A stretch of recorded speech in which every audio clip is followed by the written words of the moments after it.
예, 여러분 반갑습니다. 오늘부터는 이제 1, 2, 3권을 이제 강의를 녹화를 해서 올렸고, 오늘부터는 4번 책에 대해서 강의를 하겠습니다. 4번 책은 이 시중에 없는 좀 특이한 책이지요. 아직까지도 제가 이 4번 책을 쓴 지가 15년이 됐는데, 저처럼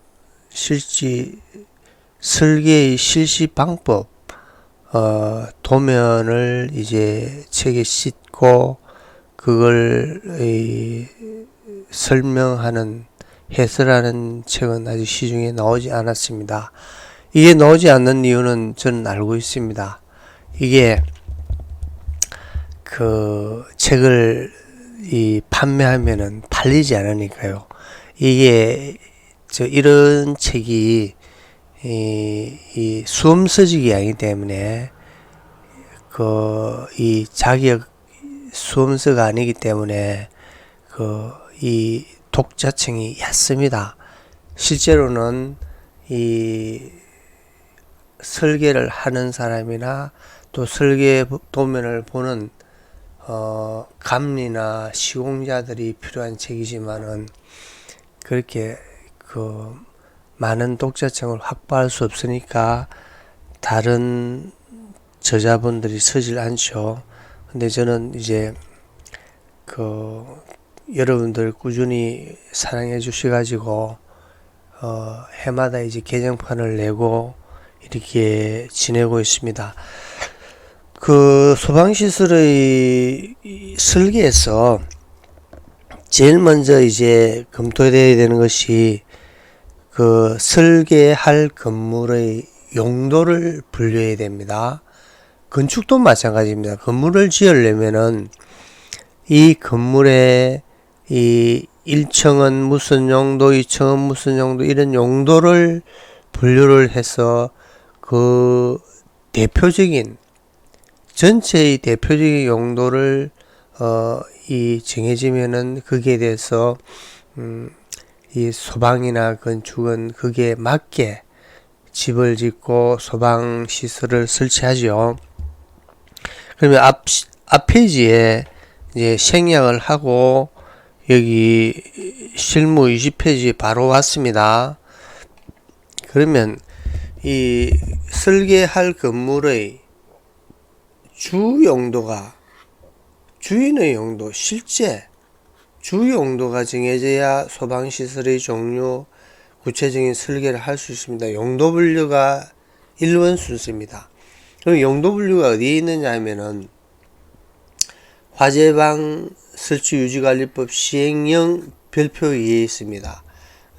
별표 2에 의해서 용도 분류를 하고, 그러니까 대표적인 이 건물 전체의 대표적인 용도가 뭐라는 것을 정하고, 그러면 이제 유지관리법 시행령 별표 5에 근린생활시설, 스프링클러 설비를 설치해야 될 장소, 물분무 등 소화설비를 설치해야 될 장소 하면서 아주 상세하게 별표에 나오죠. 그게 이제 주 용도가 어떻게 됐을 때, 면적이 얼마일 때 옥외 소화전을 한다, 옥내 소화전인데 이 상세하게 돼 있죠. 그걸 이제 적용을 합니다. 그리고 별표 6은 별표 5에서 정해진 소방시설에서 또 별표 6에 해당이 되면은 정해진 소방시설을 또 면제시켜주는 것이 별표 6입니다. 그러면 잠시 이제 앞 페이지 가서 이제 한 6, 7페이지 가서 잠깐 구경만 하고 내려오겠습니다. 이 특정 소방 대상물의 종류 분류에 화재방 설치 유지 관리법 시행령 별표 2에 공동주택은 아파트 등 이런 주택이다. 기숙사는 이런 거다. 이게 해당되지 않으면은 공동주택이 아닙니다. 그러니까 주택에서 있는 층수가 4층 이상으로서 아무리 한 층의 면적이 크더라도 아파트가 아니죠. 이거는 우리가 흔히 이제 시중에서 빌라라죠.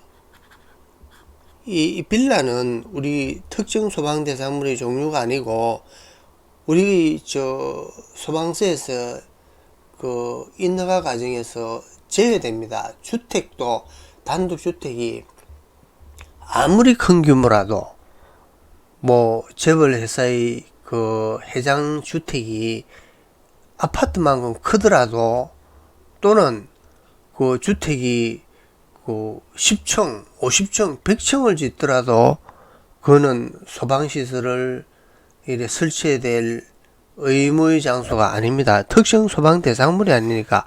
특정 소방 대상물은 이 소방관련법에서 이제 이 소속에서 이 통제를 받는 거지만은 특정 소방 대상물이 아니면은 통제를 받지 않습니다.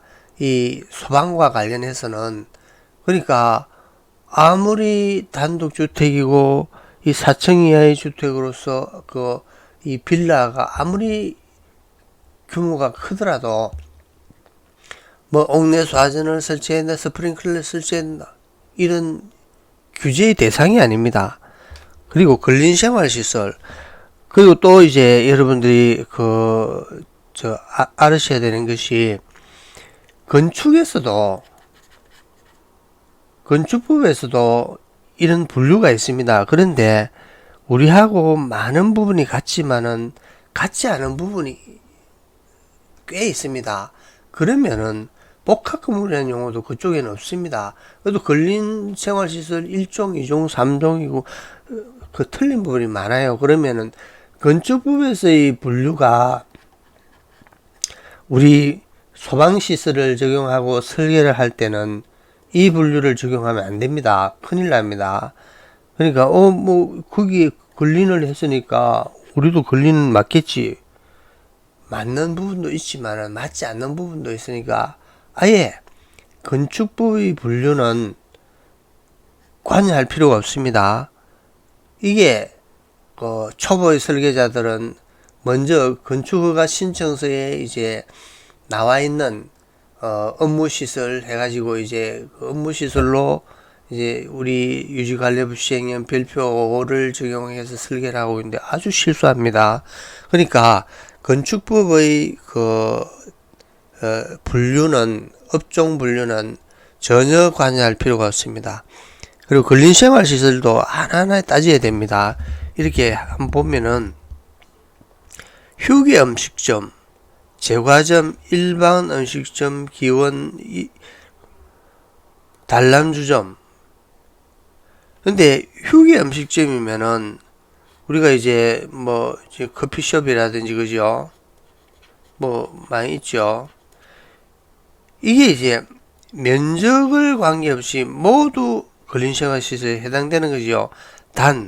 갈로에서 여기에서 단란주점은 같은 건축물에 해당되는 용도에 있는 바닥 면적의 합계가 150m 평방미터 미만인 것만 여기에 단란주점이고 근린생활에 해당되는 거죠.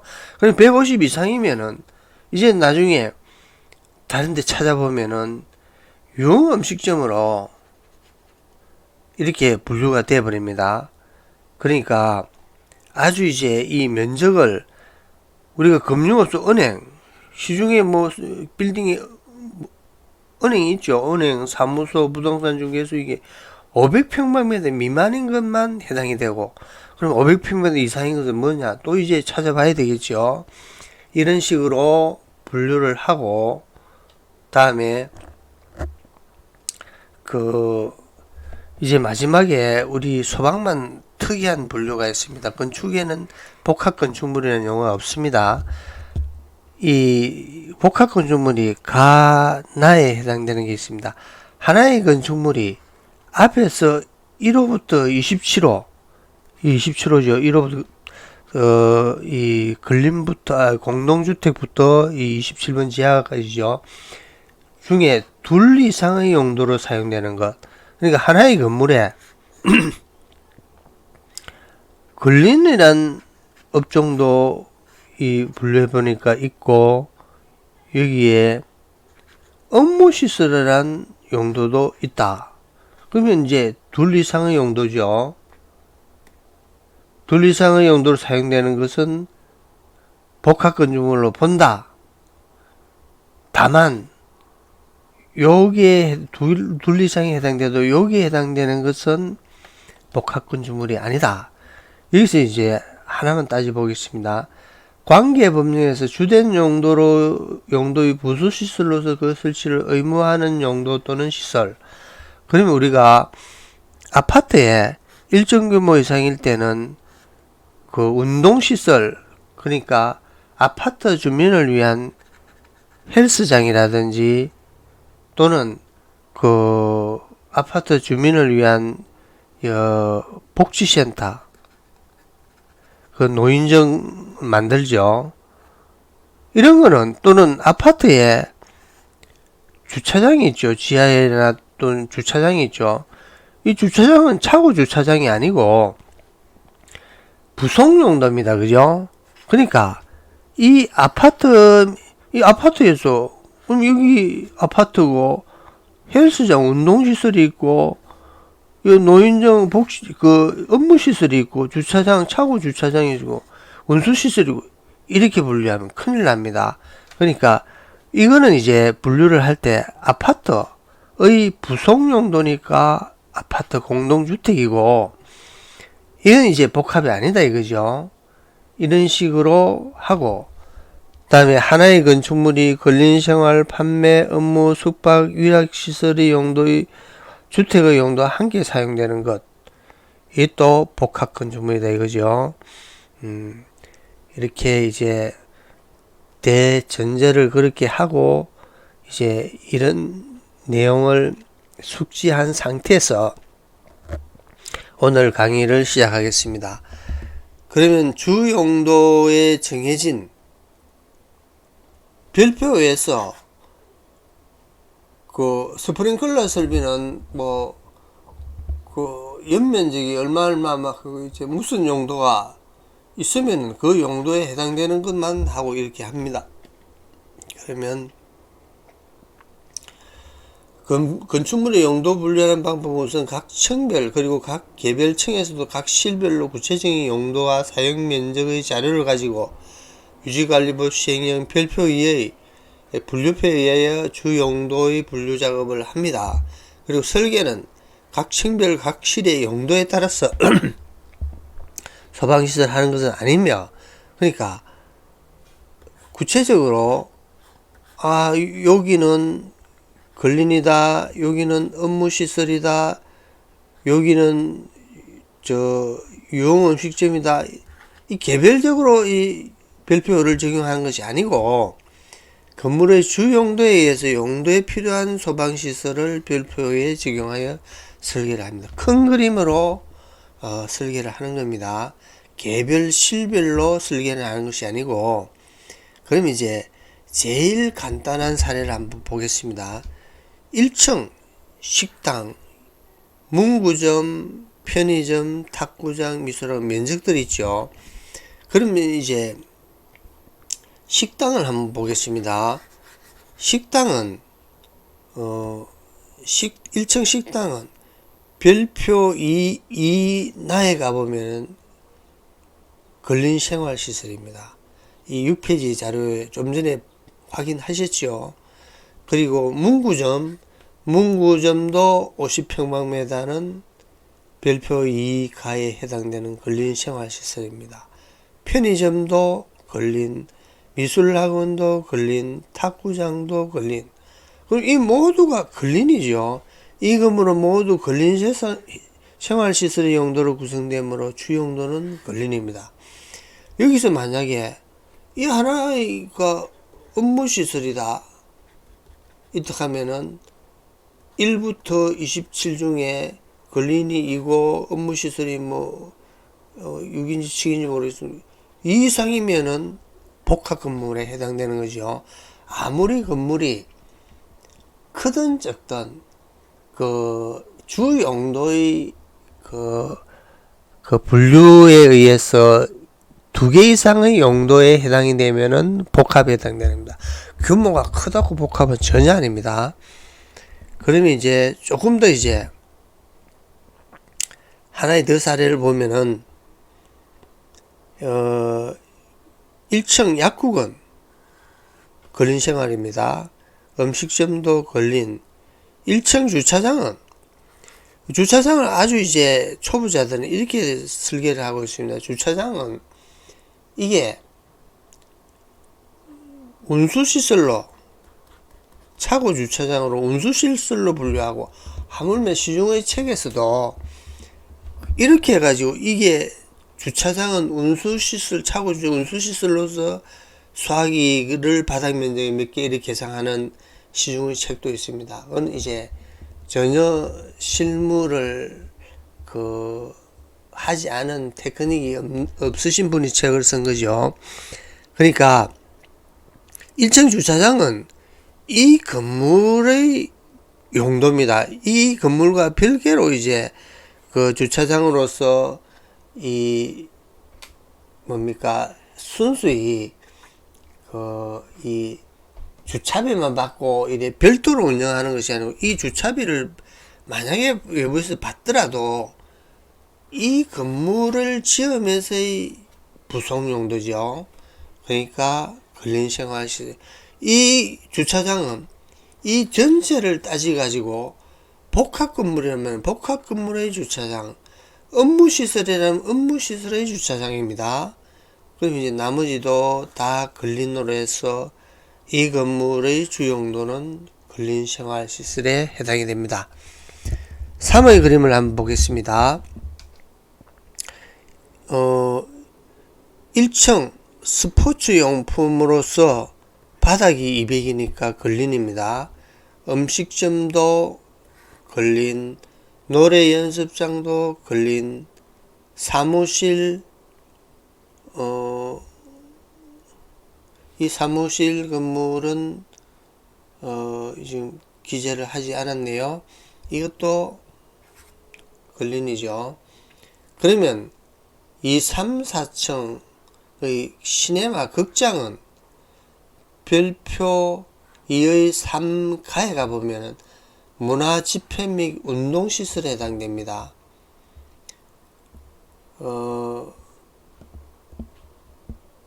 지하 1층 주차장은 주 용도에 포함되는 부속 용도입니다. 이건 이제 지금 무슨 용도냐? 잠정적으로 이제 보류해 놓고 이 용도를 따지가지고 그 용도의 부속 시설이죠.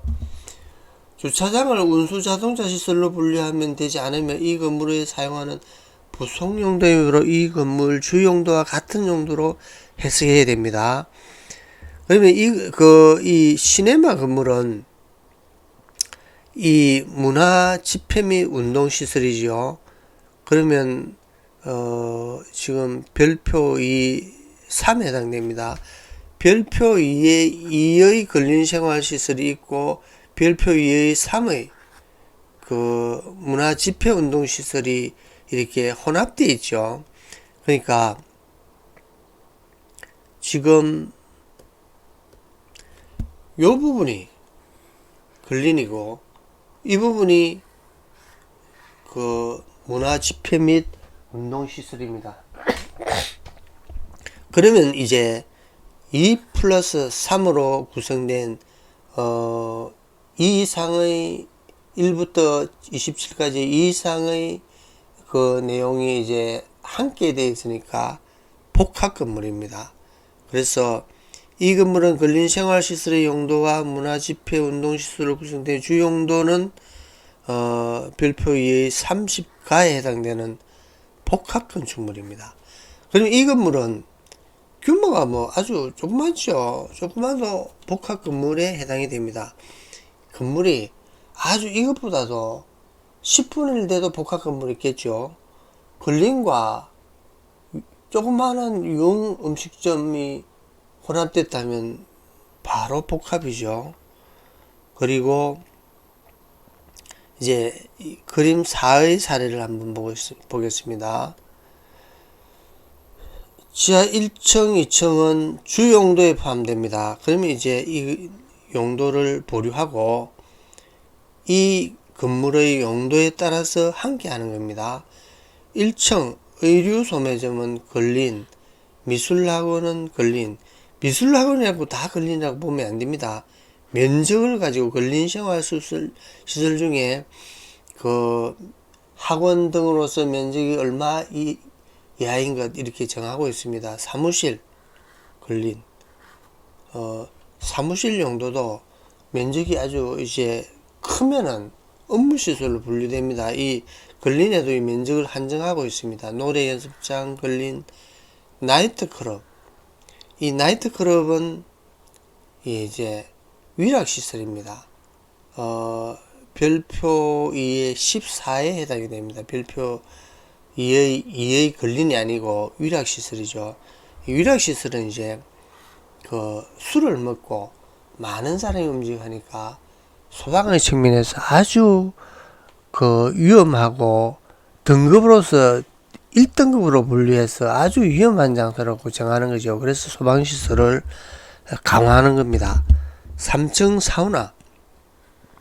사우나는 면적을 따지고 걸린입니다.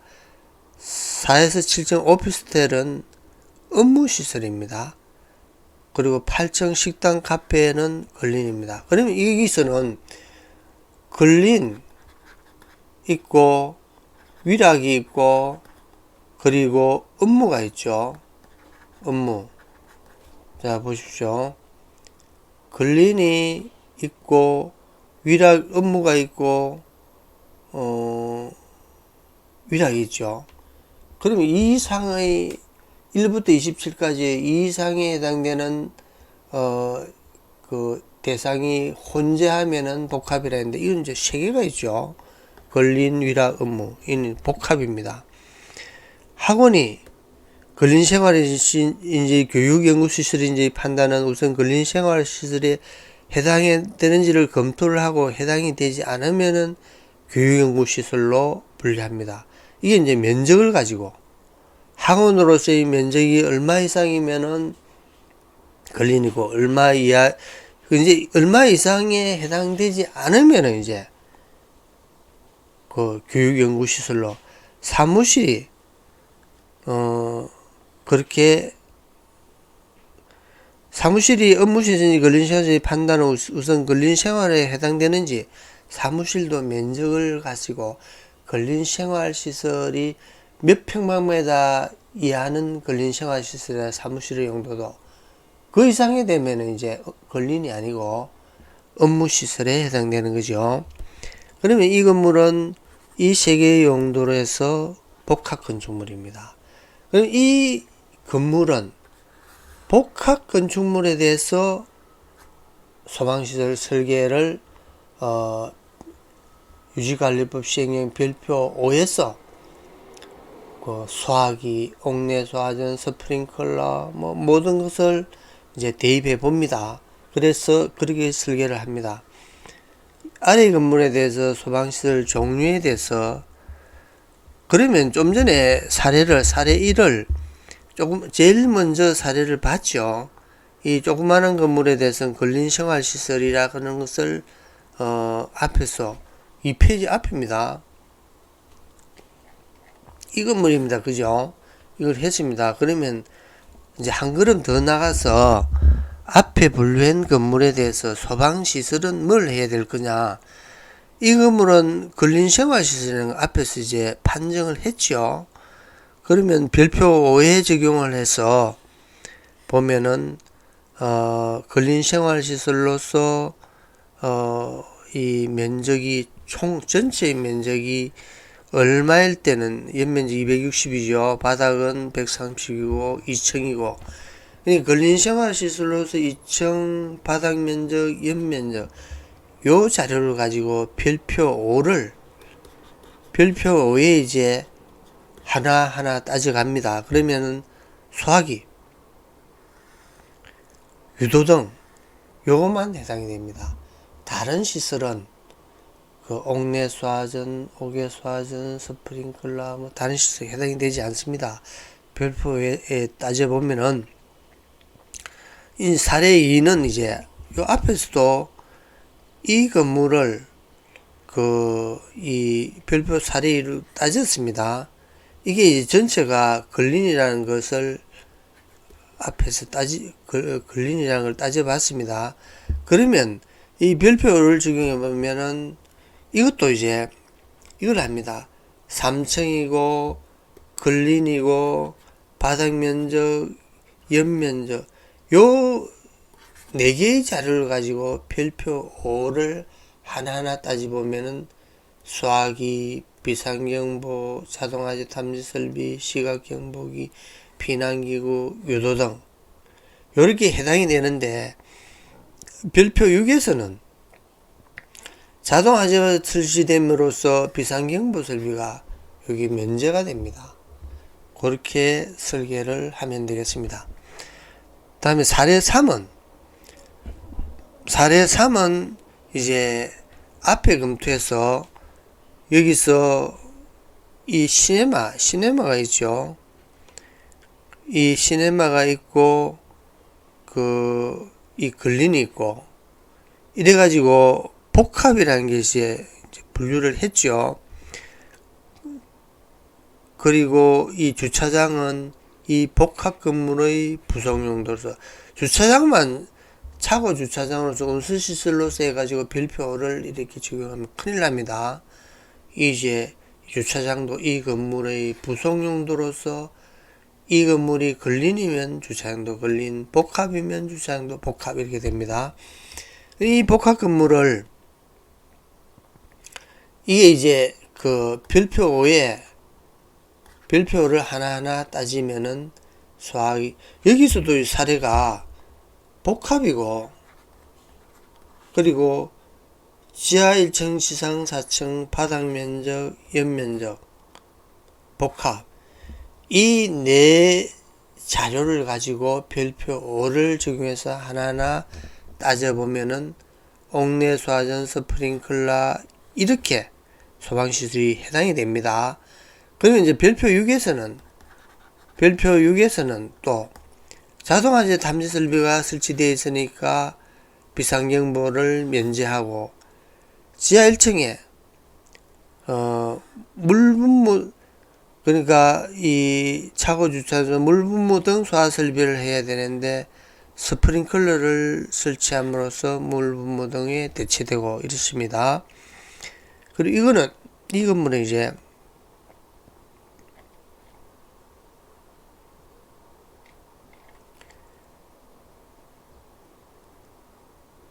이게 이 사례 3이 복합이 맞습니까?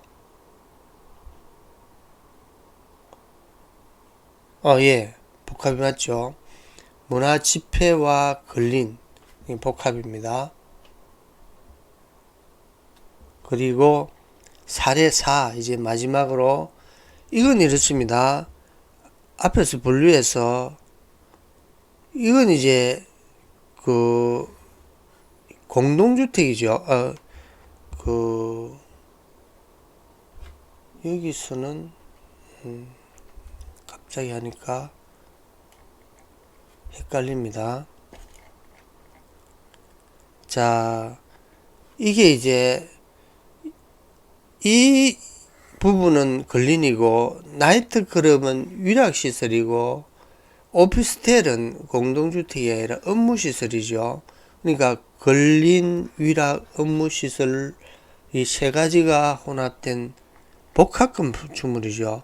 그러면 이 복합 건축물에 여기서도 복합이면서 층, 바닥면적, 옆면적의 자료를 가지고 별표 5를 적용해보면 이렇게 이 시설이 해당이 됩니다.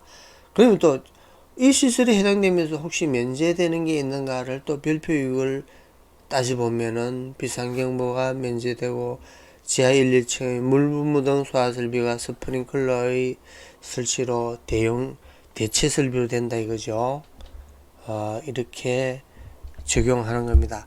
그러면 이 4번 책이 소방시설 여러분들 소방시설 설계가 설계자들만 이렇게 설계를 할 수 있어야 되는 것이 아니고 시공자, 공사자들도 공사 수주를 받으면은 설계가 제대로 됐는지를 검토해야 되고 검토할 능력이 있고, 감리는 더더욱 감리의 업무에는 현장의 공사 감독 및 나중에 이제 공사 마무리되면은 테스트를 하는 준공검사도 하지만은 제일 먼저는 감리가 선정이 되면은 설계 도면을 받아서 설계의 적합 여부를 판단하는 것이 감리자의 1순위입니다.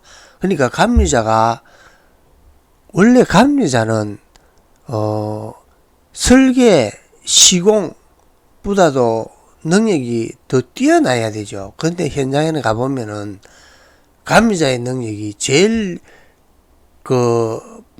저위의 사람들이 감리자가 많이 와 있어요. 왜 그러냐면은 시장의 논리에 의해서 이제 뭐 보수라든지 뭐 수익이라든지 그렇게 시원찮으니까 그런데, 실제로는 소방만이 아니고 건축, 전기, 가스 모든 공사 현장에는 감리자는 설계를 할 수 있고, 남이한 설계의 도면을 검토, 잘못했다, 맞다, 설계의 검토 능력이 있고, 공사 이거 잘못됐다, 이렇게 해야 된다, 이게 맞다, 이런 판단 능력도 있고, 그러니까 설계와 공사 시공의 능력의 상위에 있는 것이 감리자입니다. 그러니까 저 책은 설계만 하는 사람들이 이 4번 책을 보는 것이 아니고, 공사 감리자도 저 책의 이유로 이제 설명하는 테크닉을 당연히 길러서 이 도면 검토도 할 수 있어야 되고, 시공자도 마찬가지입니다. 도면대로 뭐 공사하겠다는 것이 아니고, 도면에서 설계자가 그 부분 잘못된 것은 서로 이제 설계자와 의사소통, 교류를 하고 감리자와도 의사소통을 해서 이 설계를 이제 이 정상적인 이 설계로 이제 바꿔 가지고 공사를 하는 그런 공사자가 되어야 됩니다. 자, 오늘은 4번 책의 첫 강의입니다. 고맙습니다.